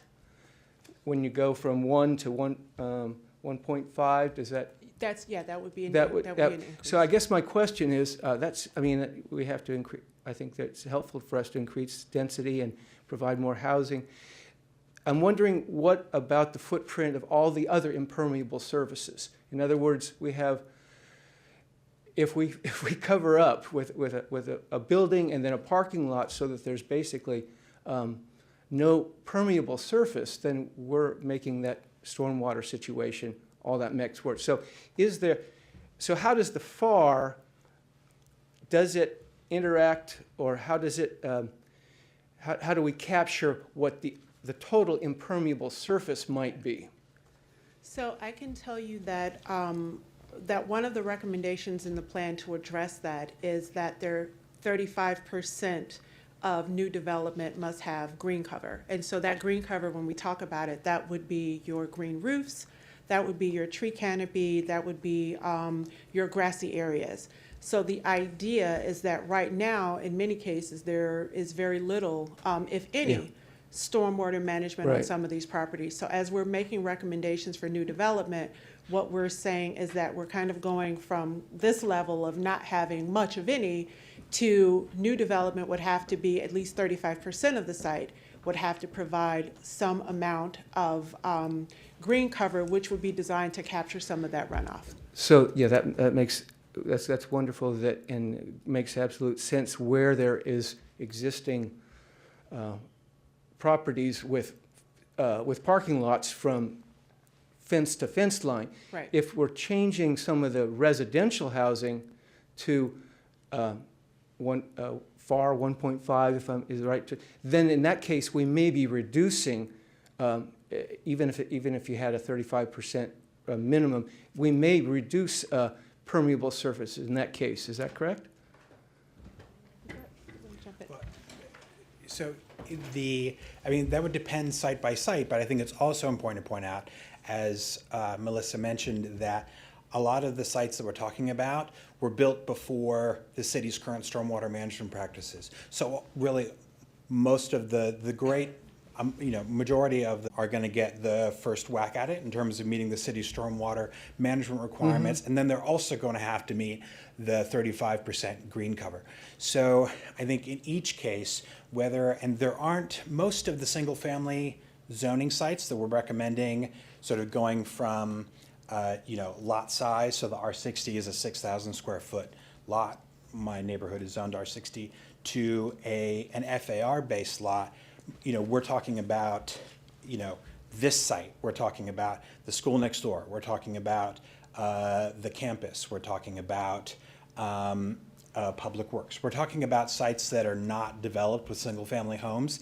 I think they're on the far end, the properties, they back up onto the properties on Garland. Those are, and I forget the name of the street, there are a handful of single-family homes on that street. There's also some, the college has buildings. So if several of those were to, if the ownership were consolidated and that was going to be redeveloped into townhouses or something, it would, in terms of the relative amount of green space, it would depend on what they proposed, but you would still be then very likely looking at the city's stormwater management and the master plan's recommendation for green cover. minimum. Thank you very much. Sorry, just one more point on stormwater. The requirement for new development on undeveloped land is that 100% of the stormwater runoff must be handled on site. So the developer is required to figure out how to do that. That can be green roofs, it can be like rainwater basins, there are all kinds of mechanisms they use. In redevelopment, so a property that already has impermeable surface, a developer is required to treat 50% of any already impervious surface runoff and 100% of any new impervious surface runoff. Thank you. That's very helpful. I believe I saw Councilmember DeBala's hand earlier. Councilmember DeBala, are you there? I'm here. Can everybody hear me? Yes, we can. Okay, great. Thank you.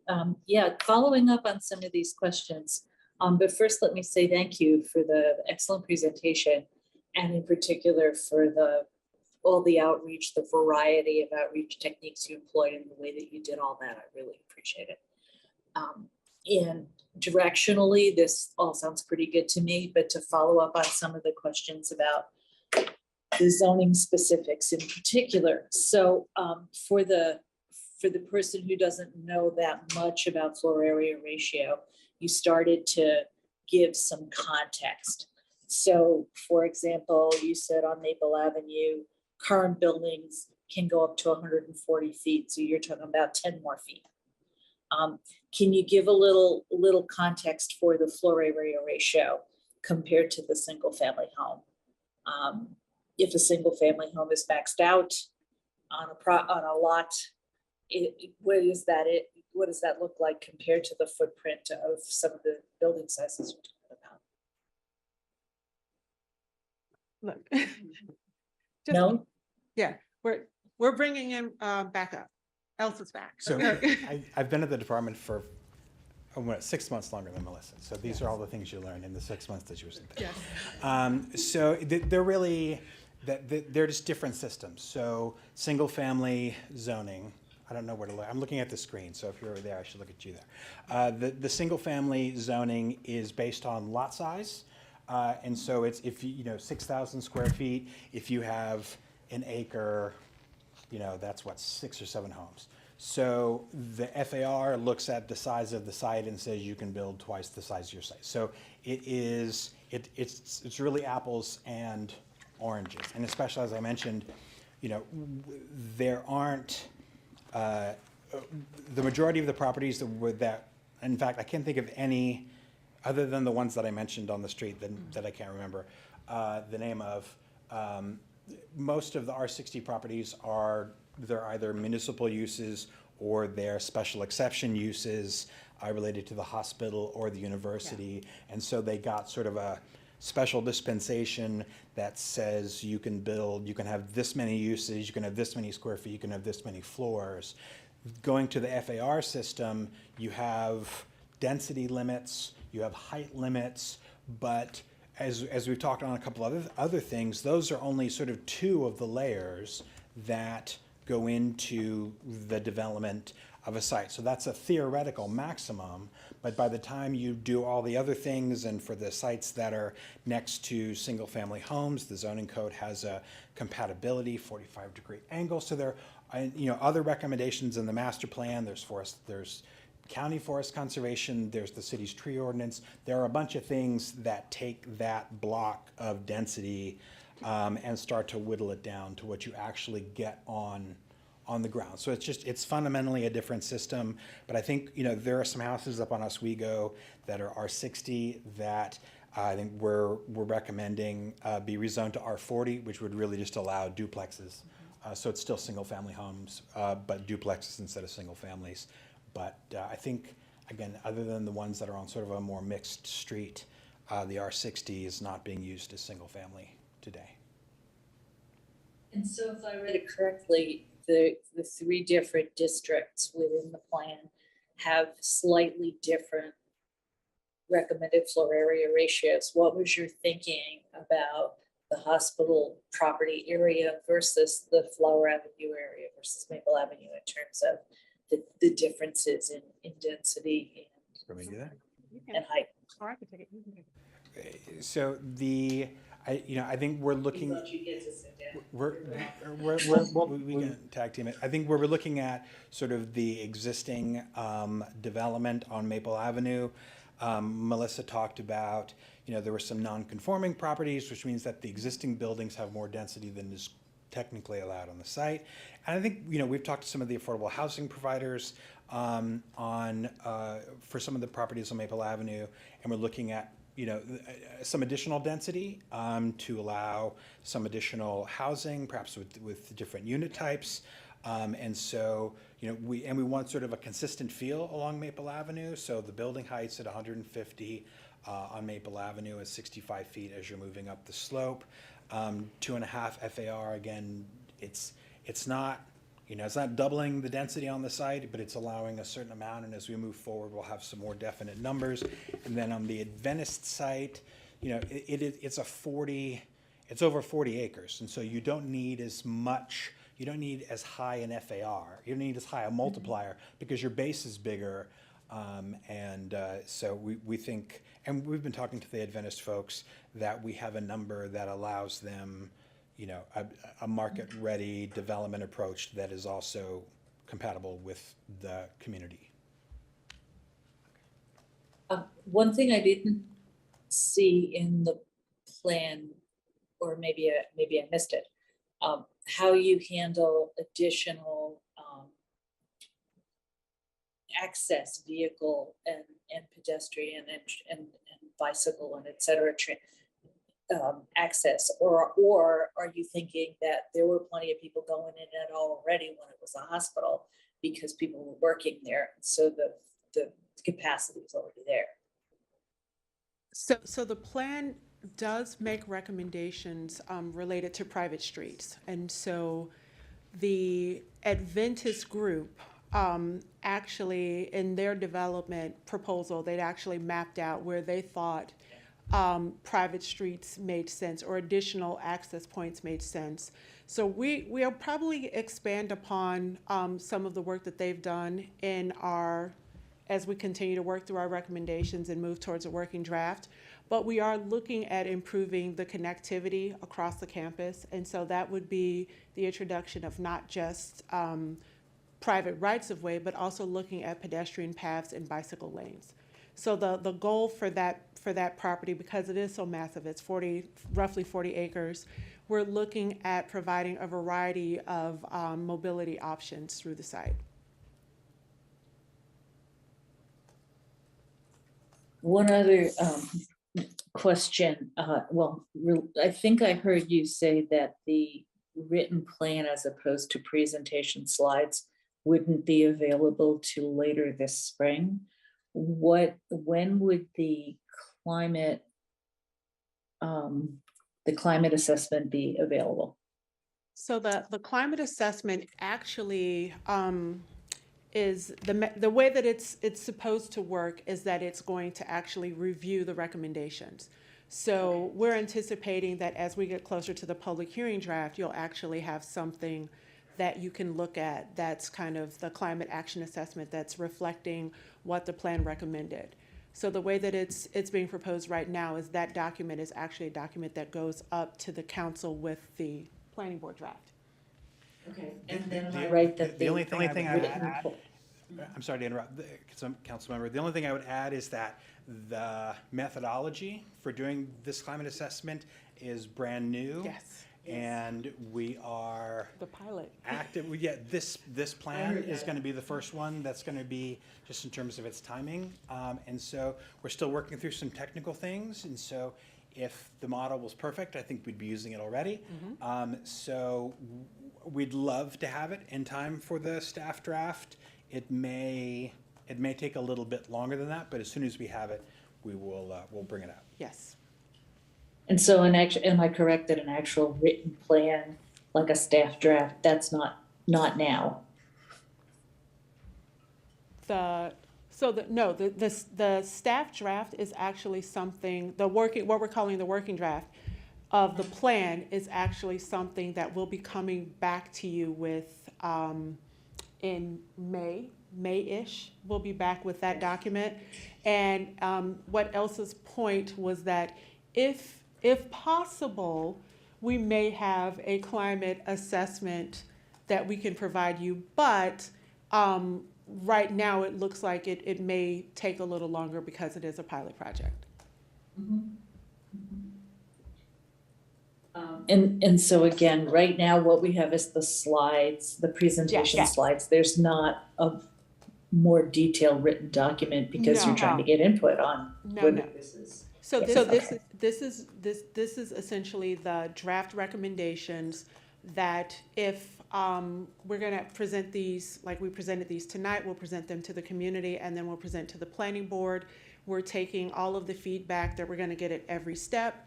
And these recommendations that are in this presentation will serve as kind of the backbone of the working draft.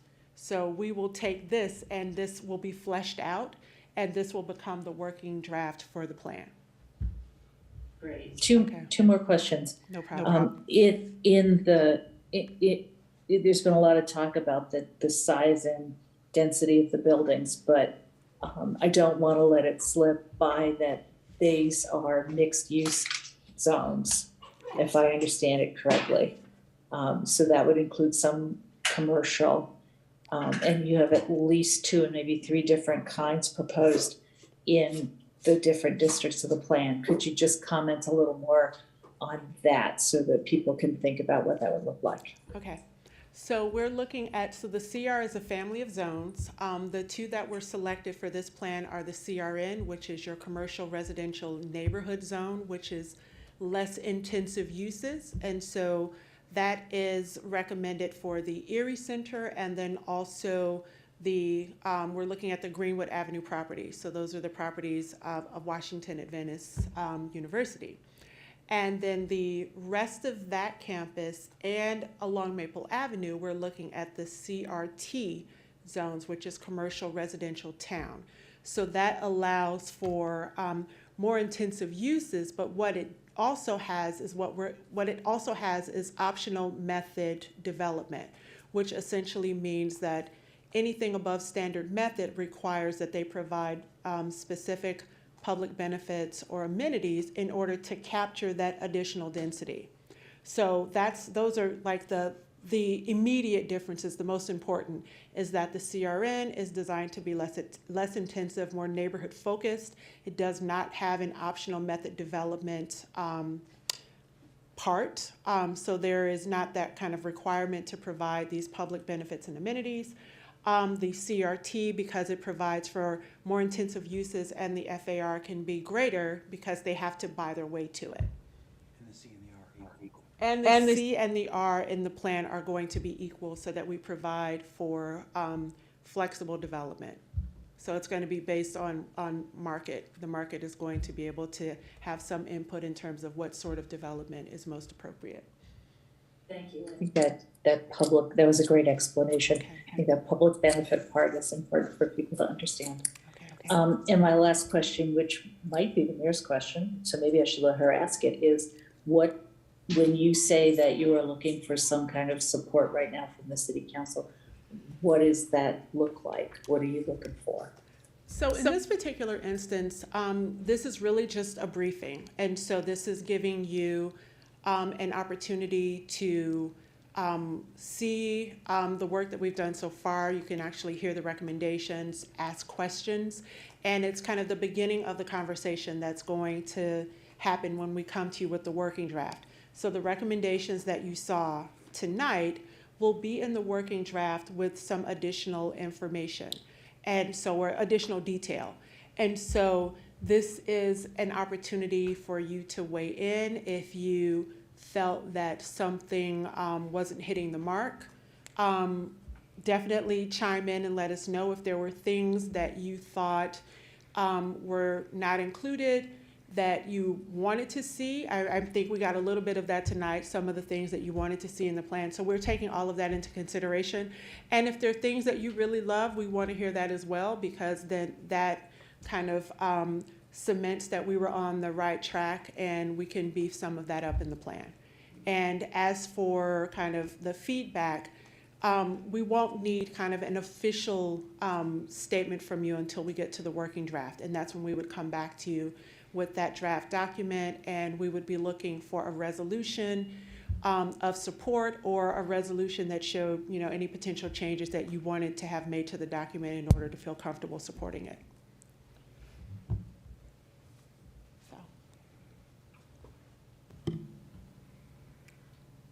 Great. Councilmember Duvall do you have any other questions? Excellent. Councilmember Fulcher? I'm sorry, I'm still just not getting the CRN use at the hospital site. It says single-family home. Does that mean not duplexes and not townhouses? So let me go to Flower Avenue. So when we're talking about the CRN, we're specifically speaking to these properties along Greenwood Avenue that are owned by the Washington Adventist University. Okay. And so in some cases, they're being used as housing. In other cases, they're office space. And so what that does is that by placing the CRN there, it essentially continues that transition that's currently there. So it allows for the uses that are operating there under, in some cases, a special exception to continue, but it also provides them with some flexibility to do some different things there. So, in their development proposal, they talked about a need for additional housing types, varied housing uses. So the CRN would allow for that to happen. But what it also does is for those residents, those single-family homes that are along Garland and in that area, it provides them it continues to provide that existing buffer that they kind of currently have today from the university. And so it's more of a transitional zone. And so what is it that you're recommending on the actual hospital site as far as the zoning? The actual hospital site is it's CRT. CRT. So Okay. that's the CRT that's Okay. happening there. Okay. And then, I mean, just sort of an esoteric question. Does the county have any experience with doing food forests? We don't have any, I don't think. Yeah, my understanding, I know that there are conversations that are happening, but I don't believe that we, the county, has done a food forest. I can check, I can double check, but I think the idea was presented to us by City of Tacoma Park residents, and so there was this desire to, he took credit for that one, Councilmember Gibson. The desire was to have either a food forest or an orchard. I know that we do have extensive community gardening experience, and this is something that's a little different. And so I think that is why the recommendation is to study the feasibility of it, because it could potentially end up being something that's more of a partnership. We don't have that answer yet. That is a separate process that the Parks Department would take after this plan is completed.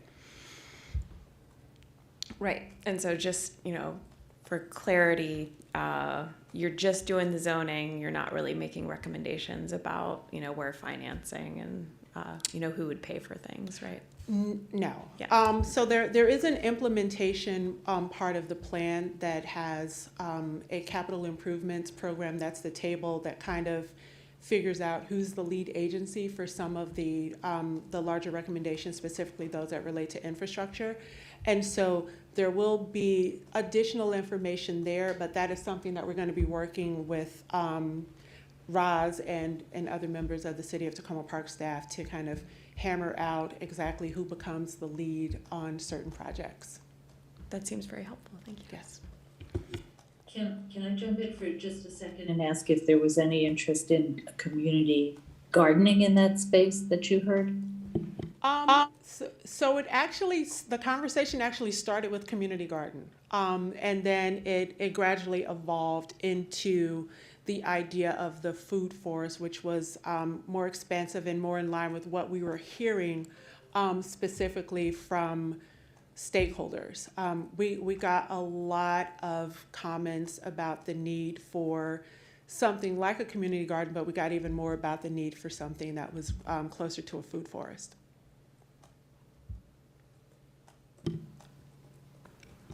Councilmember Honzak? I'm sorry to jump in once more, but I guess I'm finding the conversation around the food forest to be ever so specific about a particular piece of green patch that belongs to parks, whereas I haven't heard anything else very specific at all about other patches of land throughout the area. And I'm concerned about that because there a lot of the voices that are supporting the food forest I know are some of our more active community participants, and that's great, but there are a lot of underrepresented voices as well. And among those voices, I know that one of the things that I have heard through talking to folks myself that are actually outside of the minor master plan area, but I would say like north of the ward too, and kind of out just beyond, is the need for recreation spaces. Yes. And specifically, I know I saw this at the visioning workshop that you guys held here. There were dots, lots of dots placed on the little patch of green that is across the Maple Bridge from what we were just currently talking about. It's a green patch known as Hospital Hill, for Okay. example. And a lot of folks said, what's your number one priority as you look at the minor master plan is keep that green space green and usable for recreation, and usable as an open. So can you speak a little bit about that piece, but also how specific can your draft recommendations be about, beyond the CRT and CRN recommendations about, let's say, specific pieces of land like that and or recreational and shared benefit uses, such that we as council have a little bit of a lever after we've done our resolution. So the green space plus, how specific? Yeah. Okay. So you're correct. There were a lot of comments about additional recreation spaces, both indoor and outdoor. And so that was something that we had to take into consideration. So there was this larger recommendation about co-located facilities and the need for a recreation space. And so we do have that in the plan as we're speaking to kind of an indoor space. The Hospital Hill, the sledding hill, we did get a lot of comments about that. And we shared those comments with the Washington Adventist group. I believe that in the last proposal that was shared with us, they do show that green space. Elsa, you with me? Okay. They do show that green space as still being green, but there is not a recommendation on the Washington Adventist campus for a publicly operated open space. So the recommendations will be for privately operated public spaces, what we call POPs. And what I can do, thinking about your point about can we have something that's more definitive, we can leave here tonight with, would you think of that as more of a formal request for Sledding Hill or the Hospital Hill to be one of the privately owned public spaces on the site? We can have that conversation with the Washington Adventist group to see if that's something that they've worked into their thought process for the land that they own. But I just wanted to clarify if that's. Yes. Okay. Please proceed. Thank you. Thank you. Okay. Thank you so much for that. And thank you all so much for all of the work that you've done. I put together, I guess I kind of made my own little makeshift map of all of the zones so that I could kind of see how things are being stepped down. And Melissa, you had mentioned earlier that just kind of in mapping things out, you can kind of see how the max height, if you're going down Maple Avenue, the max height starts lower. Well, actually, Philadelphia starts you lower, but then once you get to the municipal buildings going up Maple Avenue, you're at about 150. Once you start nearing the Washington Adventist site, then you're dropping down to about 120. So that's kind of like if you're just keeping going just down Maple. So one of the questions I have is about the areas that are not on the main drag, so to speak, right? So off of Maple, it looks like the zoning is about 65, max height 65 feet. Yes. And on, when we're kind of on Flower, that's 70. When we're talking about Erie, the max height is 45. And then off of Flower is 55.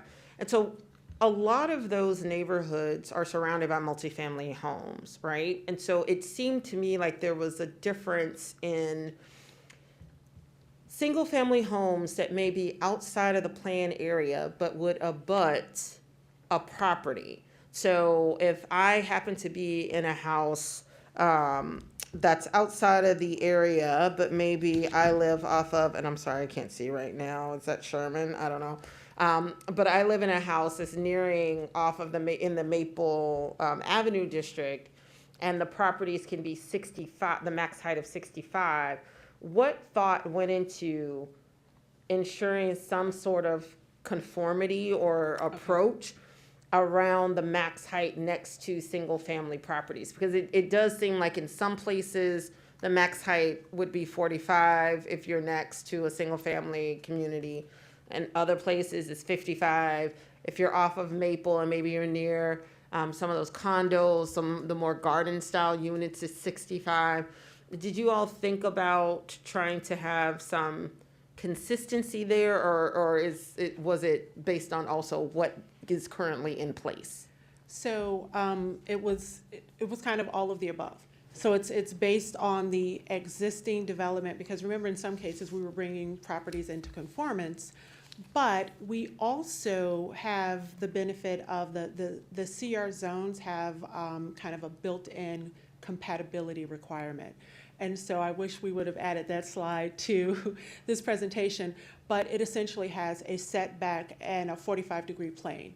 So you wouldn't have if it's a residential zone that's confronting, abutting, or adjacent to a CR zone, there is a requirement that there's a setback and then there's a step up at 45 degrees. So there is a built-in transition there, which actually, based on the way that we looked through our zoning recommendations, we feel that in most cases is going to be enough. Just because we do have that break that the properties that are eligible for this maximum height have to front onto Maple Avenue. So as you turn that corner, if it's a different parcel, that parcel wouldn't be considered a Maple Avenue parcel. So you would immediately have your step down where you go from 150, and if it's on Sherman or Lee or one of those other streets, that's a 65-foot parcel. And then if there is a single family home here or a residentially zoned property, then it also on that side has to meet that setback requirement and has to meet that 45-degree plane. Okay. And so you all, in the final plan, will we be able to see like those setback requirements? That would be. We can add something to the document that is Just helpful so that generally helps people, you to see. we do have a graphic that is on our website, but that's something that we can add to the plan if it makes it easier for people to understand the recommendations. Great, thank you. And there was one question I had, and I understand for the Washington Advances site, the 120 and the kind of walking everything down, and I understand the rationale of the fact that the parcel is so large. Does your recommendation include a limit to the number of development that can happen on a site beyond the height and the density there, but like the number of buildings per se, right? So if we're saying, hey, we're saying 120 because this is a huge parcel of land, you all could put a lot here. Do we dictate how much they could put there? So the FAR and the building height are actually kind of your limiting factors, but then there are also other plan recommendations that have to be accommodated. So even as we're thinking about paths and bikeways and private streets, those will take up portions of the plan. Then as we're talking about recommendations for privately owned and operated public spaces, that takes away from some of it as well. And then we don't control the number of buildings or the unit count. But we do create the box. So right now the box is a 1.25 and then the varied heights as you move from one box to the other. So that's kind of the controlling mechanism, but we don't control the number of buildings. Okay. And then, and I guess that goes back to the definition of the FAR, right? The gross floor area of the building. So again, you're limited with a certain amount of space. And so once you start taking away all of the other requirements, then you're even left with less of floor space that you can actually create a building out of. Okay, got it. One question I had was about the historic designation. And can someone speak a little bit about the process for something like that? So there was a recommendation that we take a look at Sligo Church, I guess Crest House and Hefner Park around a plan, historic preservation and how we perhaps may want to evaluate these sites. Is that something that happens with the county, or is that something that the city would need to take on? So our historic preservation team is walked down here, so thank you. Thank you, Melissa. So I'm Casey Roan. I'm the historic preservation planner that's been working on this plan. So the county regulates the historic preservation process. However, just because the historic preservation recommendations that we're making are folded into the overall minor master plan here, the city will have the opportunity to weigh in the same action that you'll take to endorse the overall working draft. That draft will include our recommendation to designate these historic sites, including the Hefner Park Community Center building. So that would be your opportunity as the city to opine on that and weigh in as to whether you supported that recommendation. Now, we have the first step in the process is that we'll be bringing this to our Historic Preservation Commission. So the staff will present a recommendation to the HPC. And then the HPC will take a vote as to whether they support these designations, whether they think they meet the criteria in our county's historic preservation ordinance. And so that recommendation, if they support the staff recommendation, if they say all three of these sites should move forward, those will get folded into the working draft. So when we come back and present that to the city, you will have that in front of you to sort of support and or not. And then, of course, you also have the opportunity to participate in that public hearing of the Historic Preservation Commission. We'd welcome your comments as part of that process too, or we're available to you to answer any questions as well about that. So it goes through approval of the Historic Preservation Commission, and then the Planning Board, and then the County Council makes the final determination, just as it does for the overall plan. Great, thank you for that. Mm-hmm. Okay, I think that was my last question. Mayor, before Councilwoman our historic preservation, I thought you were going to continue with more questions. I was wondering if you had considered any of the buildings that are actually on the Adventist campus. When the Adventist University and Hospital Group gave their presentation, they designated a subset, and I don't have them right off the top of my head, of their own buildings as historic, but some of us were left a little bit baffled by their particular choice of the buildings versus others.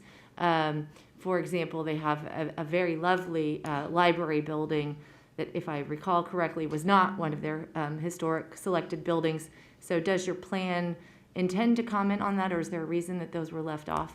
Sure. So we did evaluate the Adventist University campus as part of this process. So we took a look at the whole planning area and evaluated resources within that area to come up with this list of recommendations that we have here.